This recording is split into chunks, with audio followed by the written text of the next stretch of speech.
And just doing some final setup here, making sure we share this in the group.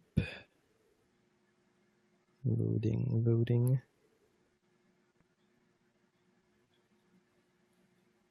Okay. Refresh.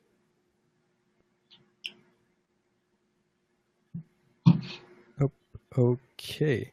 And it looks like we are live. Let me just share this here in our Facebook group, Work at Home Pinoys, and let's get started. So, good afternoon, everybody. If you're watching a replay, it might be good morning or good evening.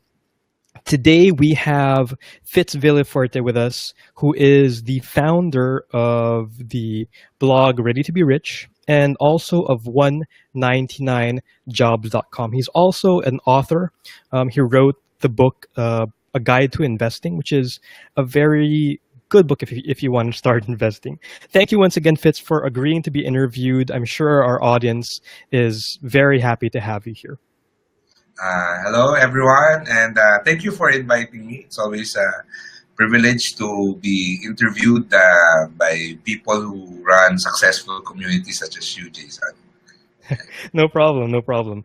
So first of all, let's just jump right in, and let's go to your story, how you got started. You are successful today. A lot of people consider you successful today, but you didn't start out that way. I read your story, but I'm sure that you can share your story, and it can provide a lot of inspiration to our members. Well, I'm a civil engineering graduate, and of course, I worked in the corporate world when I graduated for about 5-6 years.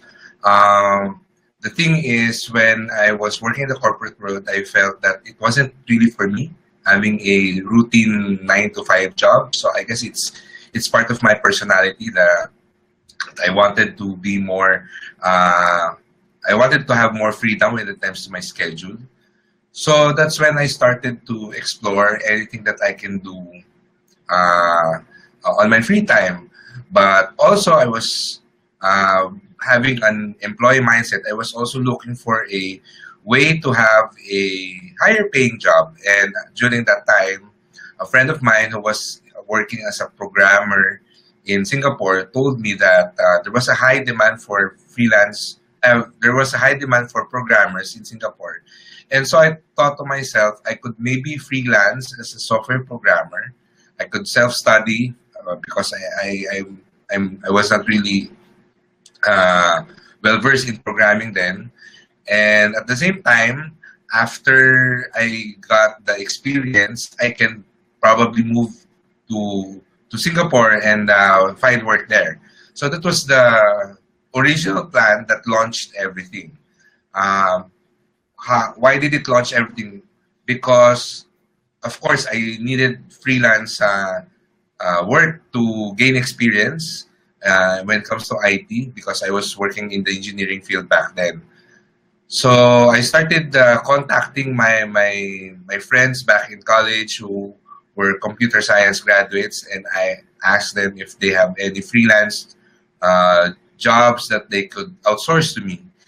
And I got a few projects, but ultimately it led me to the world of online freelancing because I was referred to several websites where I could get modules or short and simple projects that could help me add to my portfolio. So that was what I did for a couple of years until I realized that I was actually making more money from my freelancing sideline than my actual job. So I told myself, what if I resign from my job and see if I can do this full time? I'm sure I could earn more if I'm doing it full time. So that's what I did. But at the same time, I also realized that it wasn't. It's scary to have a freelance job because you don't know. You don't have regular income. You don't know when the money will come in. You're always afraid if you will not be able to close any project. So that's when I started to consider putting up a business because I believe having a business will give you a more regular salary or a paycheck income. So I thought to myself, what's related to what I'm doing now, and at the same time, it's something that I'm really passionate about. And first thing that came into my mind was an internet cafe. This was during the time when Ragnarok was taking off. Everybody's playing Counter Strike, Red Alert. Uh, Dota was just also starting. So that's what I did. I used the money that I saved from my freelancing job, because I saved all of those money because I was really preparing to going to Singapore to find a full-time work as a programmer then. So instead, I used all this money I saved from the freelancing and use it as capital to put up my first internet cafe. So the internet cafe provided me regular cash flow while I was continue working as a freelancer. However, there came to a point that, hey, my income from the internet cafe is almost the same as my freelancing sideline, and I don't have to work, diba? Kasi the internet cafe, I had staff there. I hired people to run it. I was just there at the back office doing my programming while the computer shop runs by itself. So I told myself, hey, looks like this is a better deal. I could probably just focus on my shop and find ways to scale it up and make it grow. And at the same time, learn about how to properly run a business, because I was just really lucky because the computer internet cafe business was really booming at that time. So I didn't have to do anything to make money. But I realized that, of course, this business will not be profitable forever unless I develop it or make it grow. Mhm. So that's when I studied entrepreneurship. I started to expand my network. I tried to reach out to other entrepreneurs online also, uh, particularly in PinoyExchange.com. So there, I was really an addict of such online forums because I was able to find like-minded individuals. So mga social networking, although we already have Multiply and Friendster back then, but it's more reserved to our real-life friends. No? So there was it wasn't really a thing back then to reach out to people beyond your physical network and have an online relationship with them. No, but in Pinoy Exchange online forum, I was able to find and connect with people who are like me, struggling to become a successful entrepreneur. Mhm. So that's when I learned about entrepreneurship through the discussions that I had there. Until in 2007, I realized that I've learned so much and I wanted to share it to other people as well. And back then, the Philippine blogging uh, population was already sort of taking off. And what year was I this? know hmm? In what year was this? In what year was this? 2007. Actually, the of course blogging existed way back in 2003, 2002. But the Philippine blogging community started organizing it themselves. They started in 2006. So discovering to blogging in 2007 was another lucky break for me. But of course, I accredit that to Pinoy Exchange because there were discussions there about blogging and how it can be, how you can make money from blogging. Okay, so that got me curious. Now, okay, maybe I could try blogging, not only because there's an opportunity to earn, but more above other reasons. I have a lot of things to share from the things that I've learned as an entrepreneur, as a freelancer, and my original plan was really to write a book, but I was just not organized back then. So a friend of mine also suggested that why don't you write a blog and just put out your articles there, and then later on you can collate it and compile it into a book. So that sounded like a good plan. So that's what I did. So in 2007, I launched my blog, and I guess that started everything else that you know me now. Mm-hmm. So that uh, because I blog about personal finance and investments, money management. Actually, the first few the first few months of my blog, I was really discussing about entrepreneurship and money management. But later on, I discovered that there's a good niche when it comes to personal finance. So that's where I eventually went to, and the Registered Financial Planners Institute of the Philippines reached out to me and asked me maybe I wanted to get accredited as a financial planner so that I can have more authority over the subject that I discussed. So I said yes. I took the certification, and yeah, a lot of people know me now as the registered financial planner who blogs about money, but uh, where I am now wasn't really planned. I just uh, I just went from one phase of my life to another, thinking and asking myself, what's next for me? How can I make this better? How can I grow as a person? What direction should I take? And what path is more exciting for me? So those are sometimes the things that I ask myself whenever I'm like stuck in a place, because I'm the kind of person who doesn't really want to be stagnant, to be complacent. I don't want to stay in one place, quote unquote. No, so I'm always challenging myself to do something else, to do more, to explore new things, and I guess that's how I got into where I am now. If you're curious where 199 jobs got is in the equation, it really all started in 2009. I We'll we'll attended we'll a probably I know we'll probably get to 199 jobs in a all bit, but I right. do want to focus more on what you talked about how you initially started. So you started as a freelancer for programming, diba? Yes, How did and was it all self-study stuff? Did you take courses? How did you learn programming? Because it's not something um, easy to learn. back in college, I already have some subjects when it comes Mm. to programming. As an engineer, we have to do some AutoCAD, and so I had my background, my Mm. foundational courses, subjects in college, but it wasn't really, we were not really taught to become a programmer. We were just taught to understand softwares.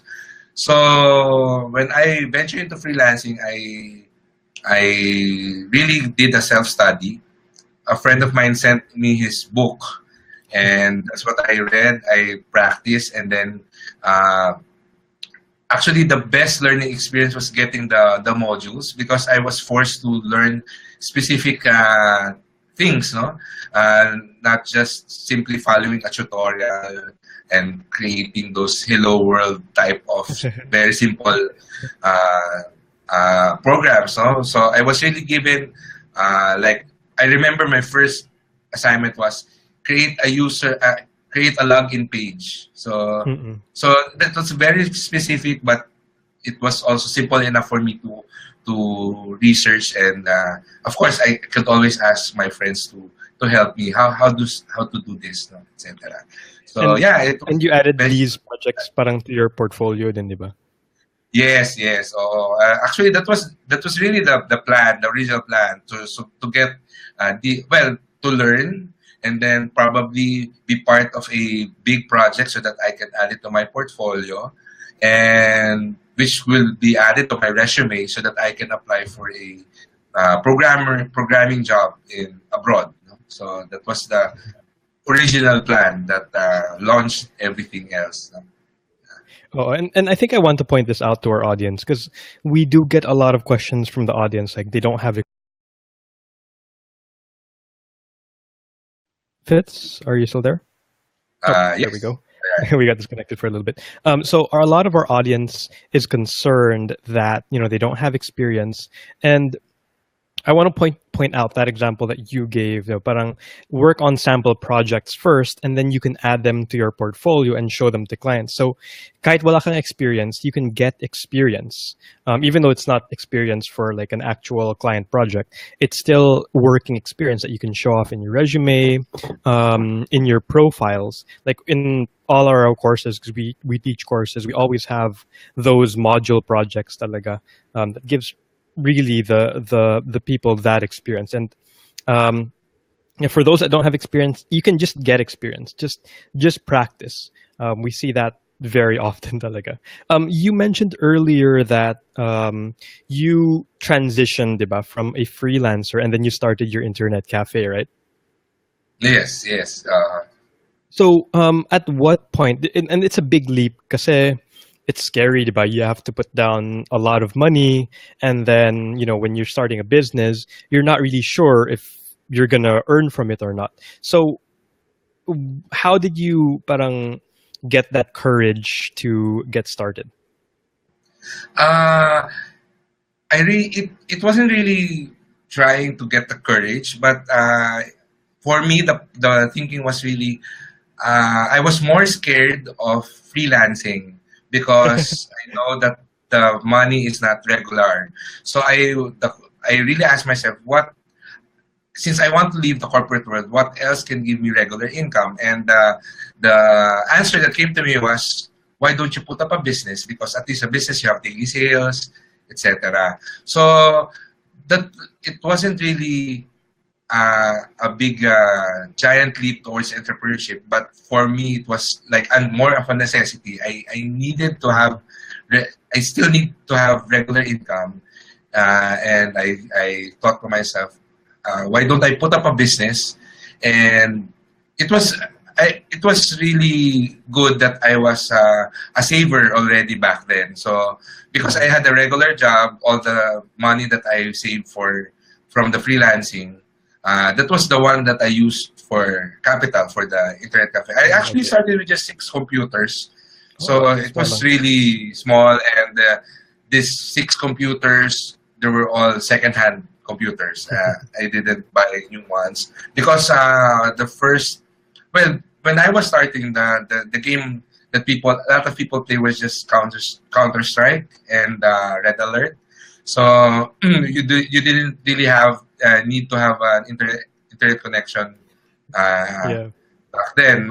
But after around 6 months, 7 months, people were starting to ask me about Ragnarok, etc. And back then, I was also seeing the potential of the cafe.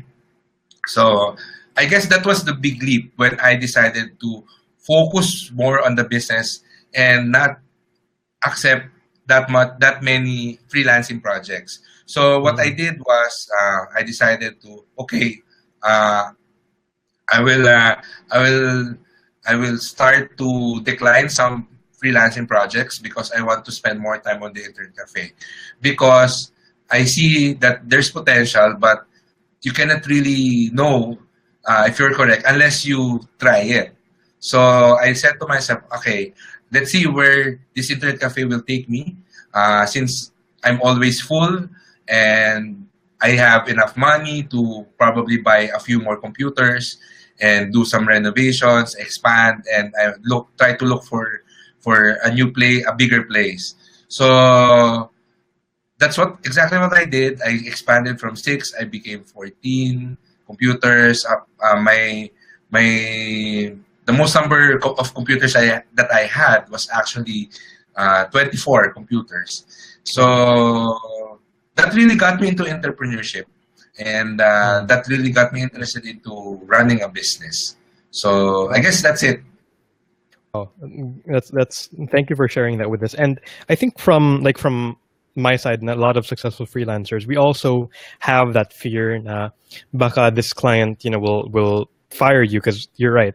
The income isn't as consistent. So what we usually, just sharing with the audience, what we usually do, mga freelancers, is we have multiple clients at the same time. And what Fitz is saying is really important. Having one source of income isn't very secure. even if even if you're working in a job, diba? Even if you're working in the corporate world, as we've seen, there are lots of layoffs.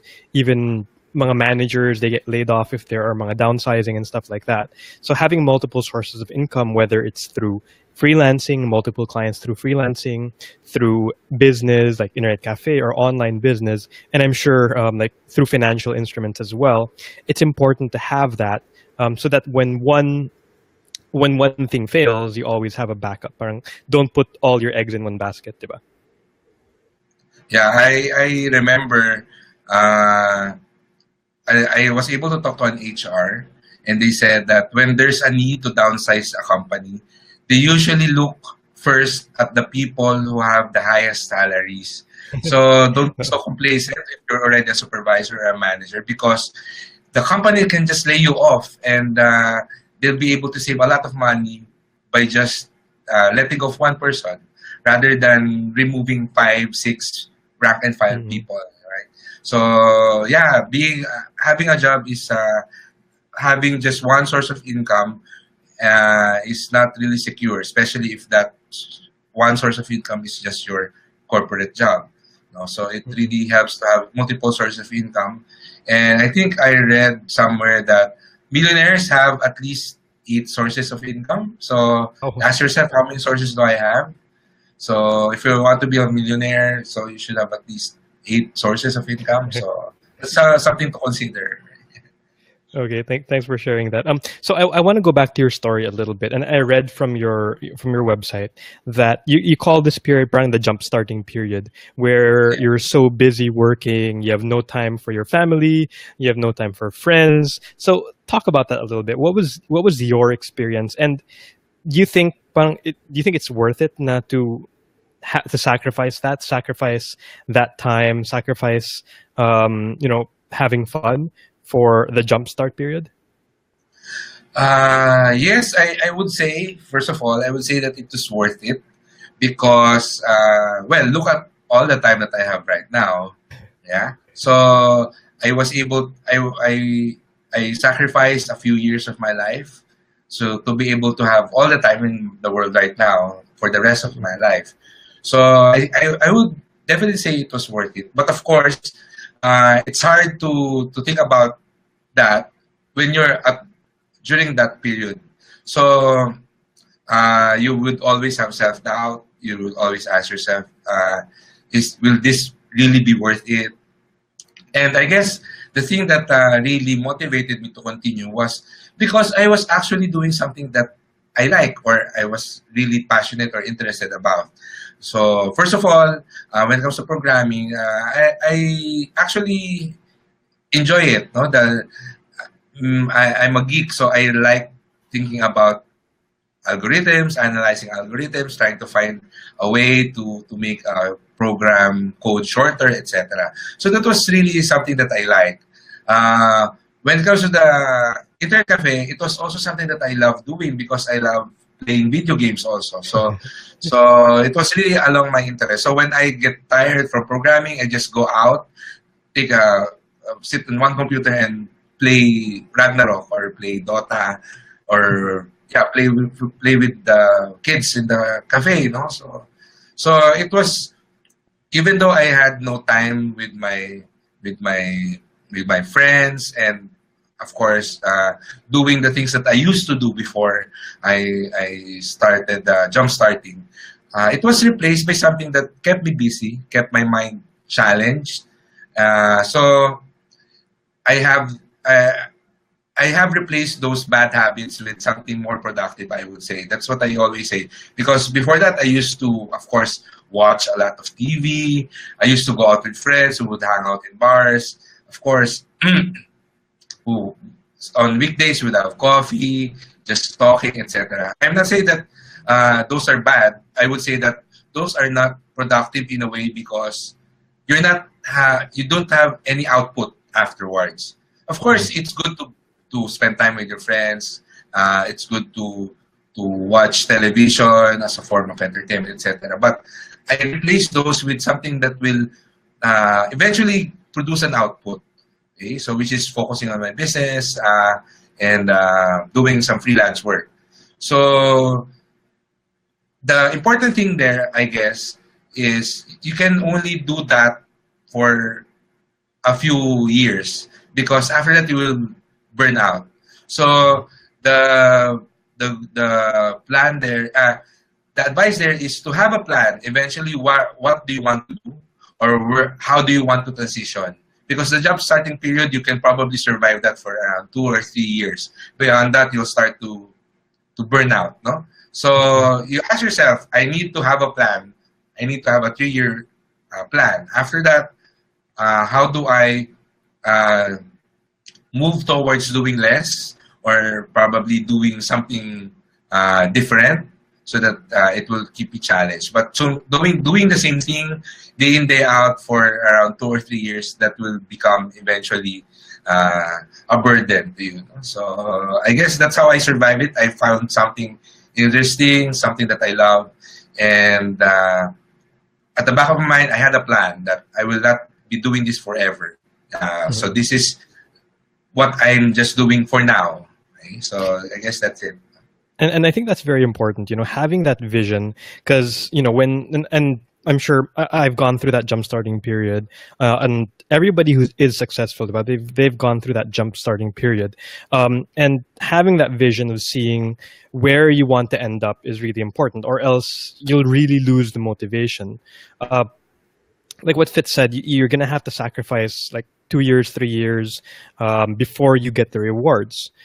And when you're sacrificing, you want to do something that interests you, because we get this a lot. Then where freelancers, but there are so many possibilities with freelancing. You can become a writer, can become a virtual assistant, you can become a bookkeeper. So it's really hard to choose. But if you can find something that you have fun with, then you can survive that jump starting period, and you won't burn out as easily. And having that plan, after 3 years, where do you want to be? For a lot of freelancers, it's increasing their rates so that they won't have to work as much, from like $5 an hour to $20 an hour. So they'll have to work a lot less. For you, it was getting started in the business. But I guess it's really just having that vision and having that plan when you're starting out. Do you have any advice, parang, to those that are in that period, na maybe they're in that jump starting period and they don't have that vision yet? Like, how do they choose their vision, or choose that motivation, and which direction they want to go in the future? Well, they could always start with where they are now, and try to see how can I scale up the things that I do. No, uh, one thing that I've noticed among freelancers right now is that uh, the best way to get more projects is to create a team. So it's not Mhm. really a formal business or anything, but uh, they could reach out to new freelancers, give them a chance to create or build their portfolio by hiring them to do some of their work. So it's basically outsourcing their projects to other people. Uh, Create a team so that they can slowly scale up, build up, and then along the way they can learn how to manage people, how to manage a team, as a leader, not just because I'm sure before they were part of a team as a member. So now they are able to scale up the amount of projects that they can accept. So start where they are, and probably eventually they'll be able to run a business.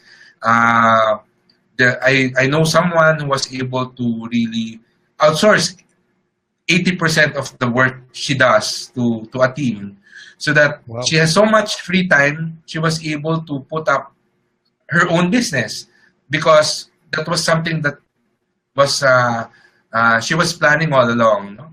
She wanted to have her own cake shop, no, or I think bake shop. uh,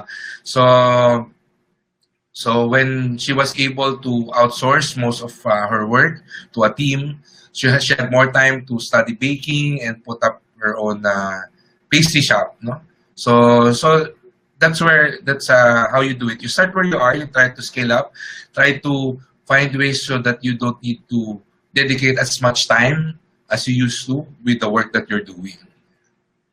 Yes, and that's important where you work less and get more money, and one way of doing that is starting a team or getting a business or increasing your rate. And one place that you talked about outsourcing some of the tasks that you have, especially when you start increasing your rates, you can usually afford to outsource the smaller tasks that you don't need to be doing at that rate, and then you can accept more work if you want to. And I guess one venue that you can outsource tasks is the website called 199jobs.com. So can you tell us about 199 Jobs? Yeah, I mentioned 199 jobs earlier because when people ask me how it all began, it was also an accident. It wasn't really planned. So it was back in 2009. I was in a seminar, financial seminar in Makati, and I sat next to Romy Miranda, one of my co-founders for 109 Jobs. So anyway, I sat next to Romy, and we got into talking, and I learned that he was one of the people that I used to interact in Pinoy Exchange. So there was an instant connection. So we became friends. We used to just be online friends, but of course, in Pinoy Exchange, we had our nicknames, no, our usernames, so we don't really know each other in real life. So that was um, a really good accident to bump into Romy in real life. So after that, we got into several projects. We collaborated on several online projects. Uh, we were able to put up a a web designing business based in the US. And several years after that, back in 2011, that's when I met Glenn, the other co-founder for 199 Jobs. At that time, I was really looking into expanding my network of freelancers. And when I was introduced to Glenn, he also had the same vision. So Glenn, on the other hand, is on the freelance writing field. So Glenn has Memo Kitchen. So that's his business. Memo Kitchen, it's a content marketing company. So at first he was just a one-man team, but later on he started to build people. No, he was able to build a team, manage several people to scale up his projects. But it came to a point that he had so many people that it's hard to organize them already as one man. So instead of hiring another manager, he thought he would build a website called 199jobs.com to manage these people. And when we were introduced to each other, I was also looking for something like that. But I'm on the other side. I wanted to find a website where I can hire Filipinos to do simple tasks. So so Glenn and I got to thinking, and then we decided to put up 199 Jobs. We invited Romy to come on board because Romy is a really good salesman. No, so Romy used to used to be a real estate agent. He used to sell a lot of things. So that was really the team that we created, and now we have 199jobs.com. So it's really a freelancer marketplace where freelancers can sign up and offer a job that they can do for a minimum of 199 pesos. 199 pesos is just a starting. Of course, you can uh, offer a job that's more expensive. But what we require is that on your initial sign up, just offer something for 199 pesos. Now, if you're a freelancer who is looking to outsource some of your work, or a starting entrepreneur who would like to outsource some of the business tasks, then you can also go to 199 jobs, because for 199 pesos, you can hire a freelancer for an affordable rate. And I assure you that we have a feedback and rating system to assure you that you'll get quality work when you order from us. So on the freelancer side, so we do have couple of audience questions. So I got some questions before we started the interview, and Charm was asking about the rate. She was saying that the why is it too low, that 199, and there's a service fee, so the freelancer only gets 150. So why start at that rate? It was a result of our research also. Uh, we asked entrepreneurs and our potential buyers, because of course the money will be coming from the buyers. So we asked our buyers, how much are you willing to risk to hire a freelancer? So it really came to a point. We started at 399 for we started 500 pesos. There was people who said 300. Eventually, the our research shows that at 200 pesos, uh, entrepreneurs are willing to risk, shell out money to see if this freelancer can do a good job. So we settled on 200 pesos, and well, of course, for marketing courses, we made it into 199 pesos. So that's how 199 jobs was really born. So I guess it's at 199 because that's basically the amount that entrepreneurs or the buyers are willing to risk to hire a freelancer. Because if you price it at 1,000 pesos, of course, some entrepreneurs will already have hesitation. Okay? So that's already a lot of money for me. Okay? So our research showed that 199, 200 pesos is really the amount that they're okay with. Yung the point that they can actually just do an impulse buy. So that's something that we wanted to test out, an impulse buy. Oh, cool. I'll see. This is just 200 pesos. And at the same time, we don't want to focus on really complicated projects. So if you offer a job that's already big, so that you can ask for a lot of money. So we said that there's already other websites that can do that. There are other marketplaces where you can post project-based services. So what we wanted to focus on is, can we focus on fast cycle jobs, something that people can just do in an hour, maybe in 15 minutes, etc. So that's also one reason why we kept the price low. Okay, so the freelancers will be forced to think, what can I do for this much money? And you'll be surprised, because some freelancers who are really making a lot of money are really making money on the site without breaking a sweat. What does that mean? For example, I know someone, a writer, no? A writer who can write a 300-word article for 30 minutes. Okay? So it's really her talent. It's really something that she's really skilled with. So imagine yourself, a lot of people see 199 pesos. So that's really too low. Even a labandera earns more in a day. Okay? So I know someone, I heard someone say that. But I told them, hey, I know a writer who can write a 300-word article for 30 minutes. So that's already 199 pesos or 150 pesos for 30 minutes worth of work.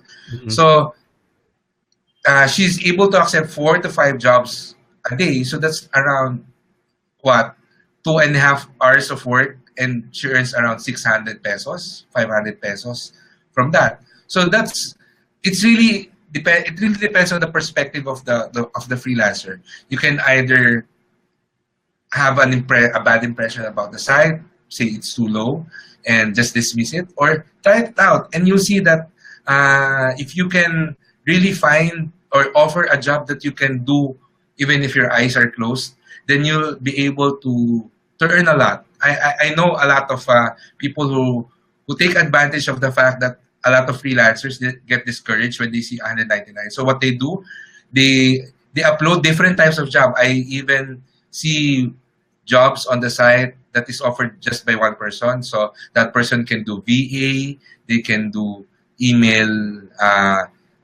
sorting, they can do freelance writing, they can do graphic design, etc. So uh, what they focus on is fast cycle jobs that they can do in just 30 minutes. And yeah, you'll be surprised. People are actually looking for for freelancers who can do this simple task. I myself, when I have a speaking engagement, I actually just write down all the points of my talk and then hire someone to do a PowerPoint for me.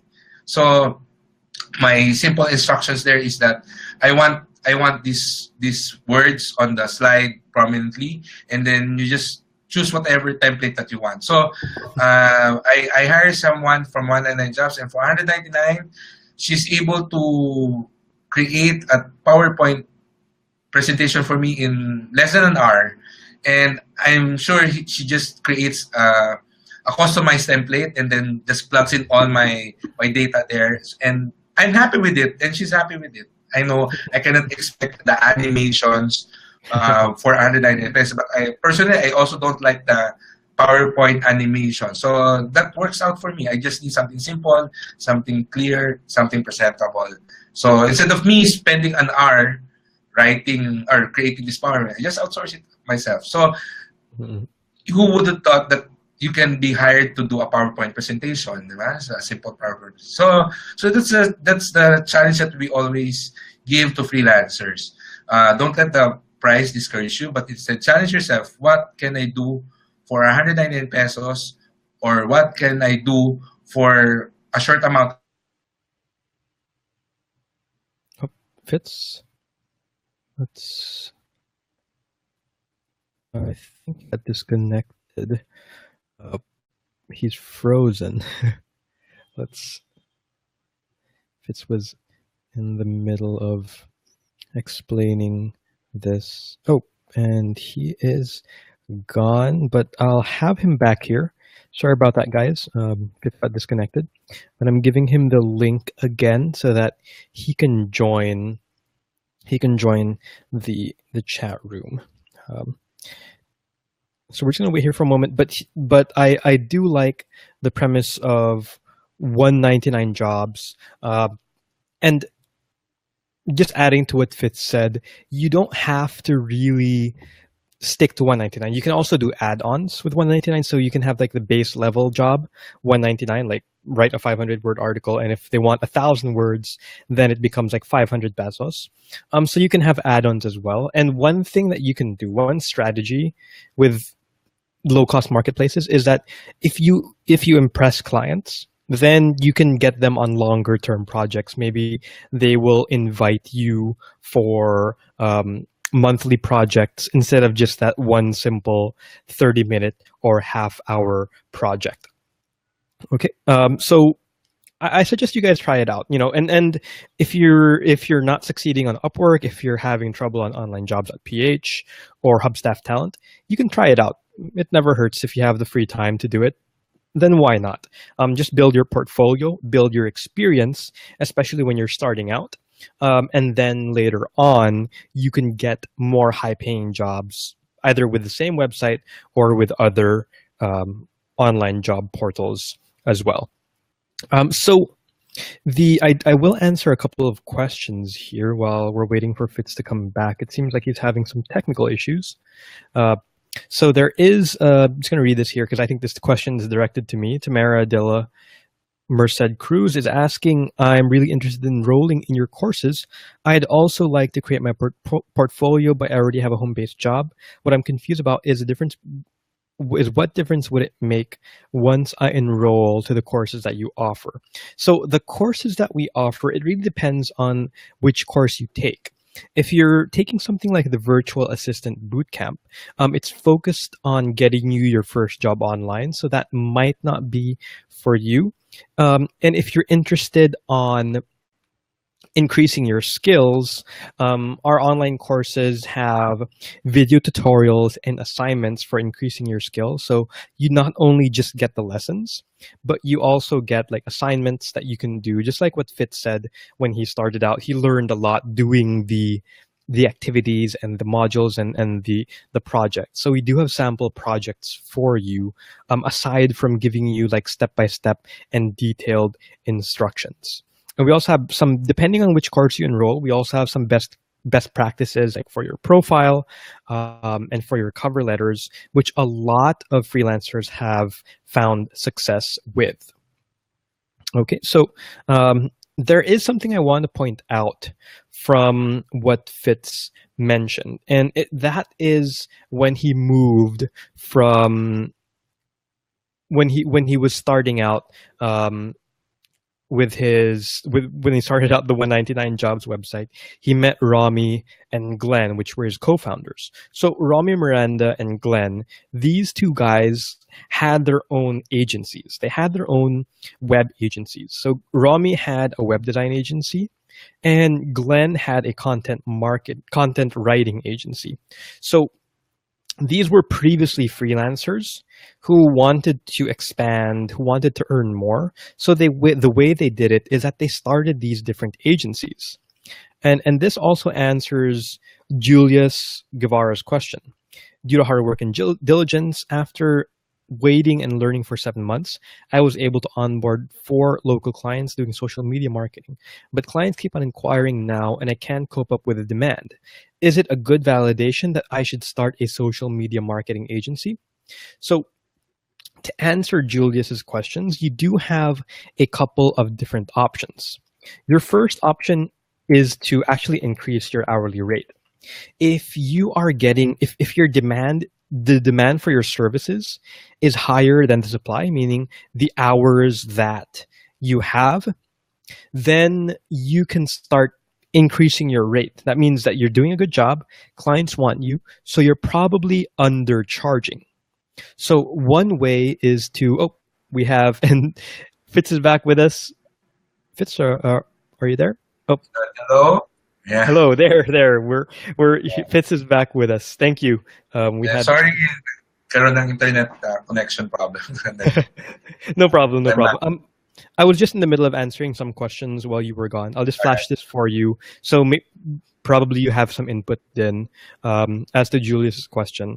So like I was saying, Julius, because you're so much in demand, one thing you can do is increase your hourly rate. And what I did in the past is I kept on increasing my rate until clients would no longer hire me. And you'd be surprised how much you can increase your rate. You can just keep on increasing it. And then I increased my rate from 15 to 25 to 30 to 35, and I went up to $50 before I stopped accepting clients. So that's one thing that you can do. And the second thing that you can do is start that agency. Just like what Rami and Glenn did, which are Fitz's co-founders, you can start a social media marketing agency. But what you have to be sure of is that what you're charging clients is enough for you to outsource tasks. And you have to make, you're going to be the brand, you're going to be the business owner. So of course you have to make a profit on that. You aren't running a charity. So your rate that you're charging clients should be higher, and you should still have enough to pay freelancers that are of adequate quality. And Fitz, did you have any input that you wanted to add to this question?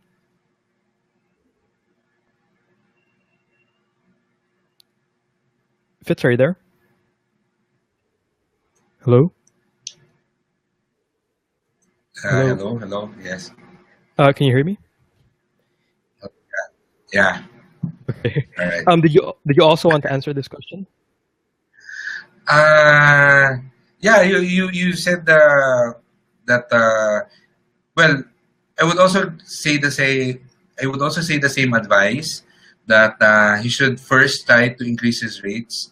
If we can find what's the ongoing rate now for the type of work that he does, it would be better if he could try to get at par first. And then once he's able to do that, he could probably start building a team. So starting a social media marketing agency is your goal, but so that it won't overwhelm you as much, he can start by just hiring one person. Okay? Just hiring one person, outsourcing it to one person. And then it's important to document the things that you teach this person so that once you are able to see that, hey, this is going well, you can just hire another person and you already know what to teach them. Okay, Mm-mm. so build your team one person at a time until you realize that, hey, I already have enough. I already have enough people to actually put up an agency. Okay, so that's what I would do actually there. No? So increase your rate first, and then start building your team one person at a time until you realize that, hey, this can now be an agency. Okay, so that's it. Okay, thanks for that advice, and I hope we answered your question, Julius. We do have an audience question. Anna asked this before we started this live, so we don't have it on the screen.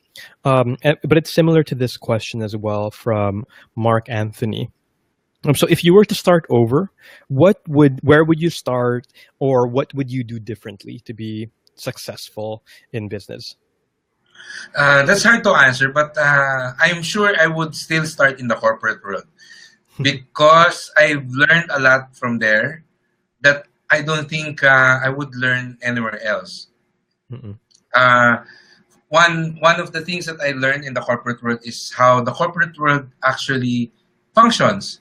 So I was able to learn how really to interact with with authorities, and I know people who really jump into freelancing and entrepreneurship right after graduation, and I realized that most of them they become too bossy. Ano yan, they really didn't know how it feels to be an employee, a rank and file person. So being in the corporate world, especially at the bottom ladder, will help you learn humility, and you will learn how to follow instructions even if uh, you think that it's not really a good idea, but of course your boss said it. So those things, it teaches you character. So the corporate world has taught me a lot of that, and of course the discipline to really wake up early in the morning, work the whole day, not slack off, etc. Those are opportunities for you to learn to be productive, to learn how to manage your energy so that you can last throughout the day working, etc. So those are the skills that the corporate world can teach you, that you can now apply when it comes to freelancing. A lot of people see freelancing and entrepreneurship as a great time to do anything that you want, because you have more time with your schedule. You can actually do a lot of fun stuff in between, etc. But that's not true. You really have to work harder. You will be working longer hours when you're a freelancer.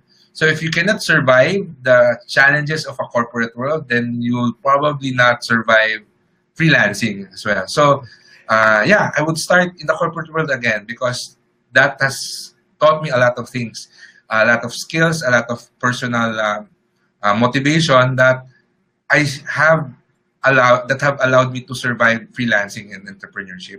And now, when I run my businesses, I know how my staff feels, no, as somebody who is working for a boss. So I try not to be that boss that everybody hates in the office back then, no. So that's that's what I would say. I would start back in the corporate world. And I think I want to highlight what Fitz said, that if you're going to become a freelancer or an entrepreneur, it's actually harder than working in the corporate world, because a lot of people think the misconception is that, oh, you know what, working in the office is so hard, I'll quit and become a freelancer, or I'll quit and start a business, only to find out that it's actually harder. And during the first, and Fitz is right, from my own experience, during the first couple of years as a freelancer and as an entrepreneur, you're going to be working really hard. You're going to have to push yourself. And if you don't have the discipline, if you don't have the determination, then you're going to fail. It's a lot easier to, in my case, when it was a lot easier for me to become a manager working in the BPO than to become a successful freelancer. Because to become a manager is easy. You follow the rules, you have metrics you want to hit, and then you get promoted. But to become a successful freelancer, you have to rely on yourself. You have to come up with your own rules. You have to come up with your own discipline and learn how to do so many different things. So it is a lot harder. So for those that are thinking, working in an office is so hard, I'll go to freelancing or entrepreneurship. That's not the right mindset to take. There are a lot of benefits for freelancing entrepreneurship. Eventually, you will have more time. You do have the freedom of choice, freedom of time. But when you're first starting out, those first, I'd say, 6 months to a year, especially, are going to be really, really hard, and you're going to want to quit multiple times. So I just wanted to point that out there. I'm not trying to discourage anyone, of course. There are so many benefits from freelancing and starting your own business, but I just want to let you know it's not easy, but it will be worth it if you keep on pushing and you have that motivation and you keep on learning. So let's see here. So Fitz, I did wanna pivot a little bit and talk about your blogging. So you did. Oh, sorry. Before we do that, did you have anything else to add before we transition? No, no, I'm okay. Okay. So I did want to talk about your blogging. You did say that you found your niche in like financial planning and futures and things like that. So how did you find your niche? We have a lot of bloggers in our audience, aspiring bloggers, existing bloggers who are trying to monetize their blog. They're trying to make money for their blog, but they don't know what to focus on. They don't know what their niche is. So how did you find your niche? Uh, well, it was really well. I started my blog because I was really at that point where I wanted to share all the things that I've learned. Okay, so at that point, I told myself that I will write a book, but I don't have the time to organize all my thoughts into a Mm-hmm. chronological book. So I started a blog and said that I'll just organize everything else later on. So as I was writing it, I learned that these are the topics that people respond the most. So instead of really focusing on entrepreneurship, whenever I write about personal finance, there was a lot of people. There were more people who are more engaged to those topics. So that's how I eventually discovered to venture into personal finance because that's where people are really interested in. So what I would say is that if you're just starting as a blogger, it's really important to blog about something that you can talk about for so many hours. So because I say blogging is really about storytelling. So it's telling your stories, sharing your thoughts. So start with what you are really interested in or what you are really passionate about. And then try to see where your audience is most engaged with. So that's a great way to find the specific niche that you can eventually go into. Because number one, you have people who are really interested in that topic. Number two, uh, it will be easier to monetize your blog if you know specifically what type of readers are looking for in your blog. So once I ventured into to personal finance and investments, that's really when I started to uh, monetize my blog in the financial industry. I started selling financial products. I started doing financial seminars, etc. So as opposed to just a general blog about money, so it's harder to sell something or offer something of value if your blog is too generic. So start where you're passionate about. Be sensitive by uh, what the readers tell you. Um, be willing to accept feedback so that you know which direction you will go eventually go into. So just blog, and I think what's more important and what a lot of starting bloggers miss is making it a habit. Writing is not easy, I would say. Mm-hmm. So making it a regular thing will be harder. So I advise people that if you really want to blog, your first challenge is really to find that schedule and make it a habit to write. Okay, so it doesn't matter if it's every day or if it's just once a week. I say to people that the frequency doesn't matter. It's the consistency. If you think that you can only afford to write once a week, then just write once a week. But make sure that once you commit to that, you really give something to your readers that's worth reading. Okay? Mm-hmm. And never miss a schedule. So uh, once you're able to get that groove, that schedule, that habit, then that's when you really focus on the niche, the topics, and how you want to eventually monetize your blog. Mm-hmm. So, did you start with monetization in mind?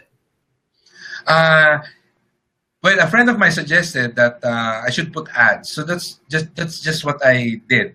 I put it was Bidvertiser ads, so it wasn't really AdSense at the start. So it was, but the point was I didn't really earn anything from it for the first 6 months, 6 7 months.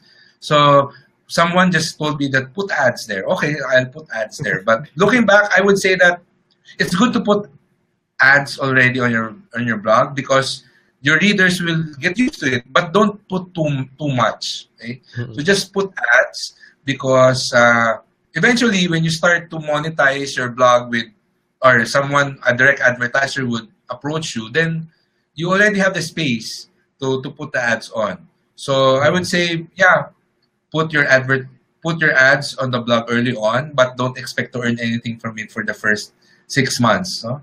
So yeah, I had monetization, but I really didn't earn anything from it. I was really focused more on the content, and as advised by other bloggers as well. Um, During the time, there was really nobody teaching about blogging locally. There were no Filipinos who are writing about blogging, so I really relied on blogs that are based internationally, like Darren Rose, Mm-hmm. ProBlogger, and all those people who are doing affiliate marketing online. So I had to filter through all the affiliate marketing articles and try to find the articles that are really helpful when it comes to developing and grow a blog. Okay. Mm-hmm. Okay, great, great. So, and this is a good time to ask this question. Sarah had a question. If you use ghostwriters, I would not say ghostwriters, but I say ghost researchers or editors. So I'll share my writing process. The thing is, I'll think of a topic. I'll write my I'll write the topic sentences that I want the article or the blog post to have, and then I hire a writer in 199jobs.com. I tell them, hey, this is the topic that I want an article with this topic. So these are the topic sentences that I want. So can you make a coherent article, at least 500 words out of this? And here are some links that you can also use for reference if you need to add anything else. So after that, I receive the article after 3 days, and then I edit it again. I input personal stories to make it uh, more interesting because people love reading stories. So I try to edit the sentences so that it would be under my style, my preferred tone, etc. So after that, that's what I post as a blog article. So I wouldn't say it's really a ghostwriter because I still do a lot of editing. I'm still the one who did the the main topics, etc. And will so I would say a ghost editor. I hire ghost editors for my blogs. Yeah. yeah, just to help out with the process. Uh, Yes. so, all right. So let me see if we have any other questions. I don't think I missed. Let's see if we missed any questions. Oh well, there's one somebody asking if you've ever worked for Accenture.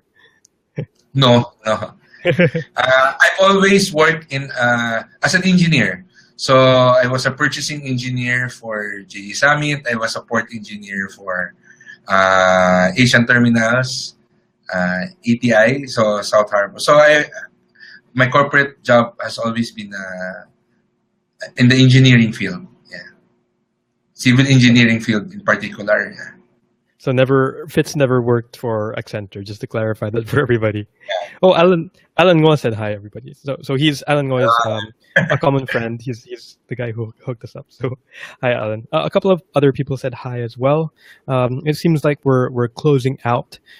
So before we ended, did you have any final advice that you wanted to give to freelancers and those probably who are aspiring to start their own business?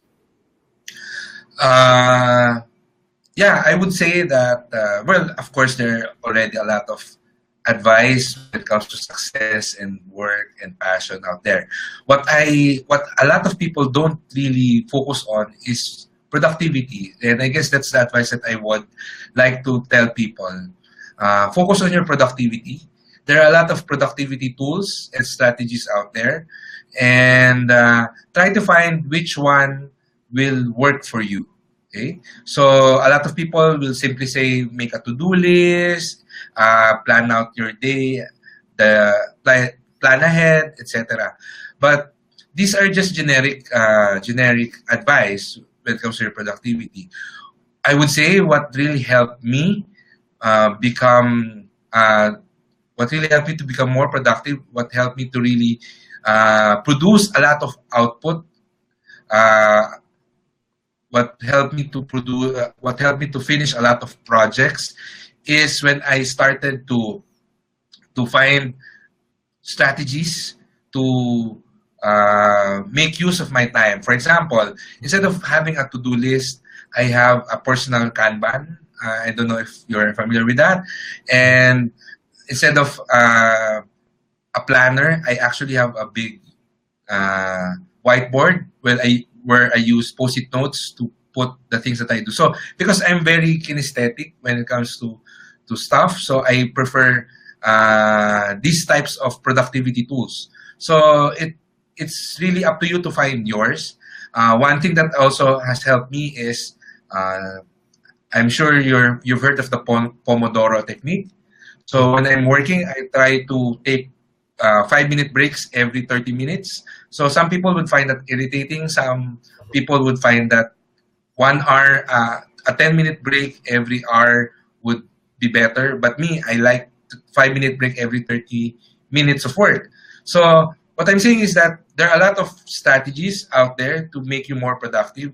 Try to find the ones that work for you and focus on that, because no matter how good you are, how skilled you are, but if your productivity habits is bad, you won't be able to produce anything, or you won't be able to finish a lot of projects and eventually scale up. No? So I guess that's a unique advice that I would say. People, if you want to succeed, you have to focus on your productivity. Okay? All right, you guys heard it. Focus on your productivity first, and that will help you increase your rate, be worth more, and help you accomplish more. Thank you once again, Fitz, for joining us. I'm sure our audience is very thankful to have this. And you have if people want to get in touch with you, what's the best way that they can do so? They can add me on Facebook. Well, they could message me on Facebook, and they can also follow me on Twitter at Brad Fitz, BRODFITZ. So that's my Twitter handle. But if you want to email me, my email is readytoberich@gmail.com. So if you can remember that, you can just go to fitzvillafuerte.com and just look for the contact form. The link is at the bottom of the footer of the website. So there's a link there going to the contact form. So yeah, you can find me on different social networking sites also. So I check all of them regularly. So just contact me in one of those, and I'll be able to we'll be able to message each other. Yeah. All right, great to hear. Thank you once again, and you have a great weekend, Fitz. All right, you too, and to all the freelancers out there, good luck, and I hope you learned a lot from me today. All right.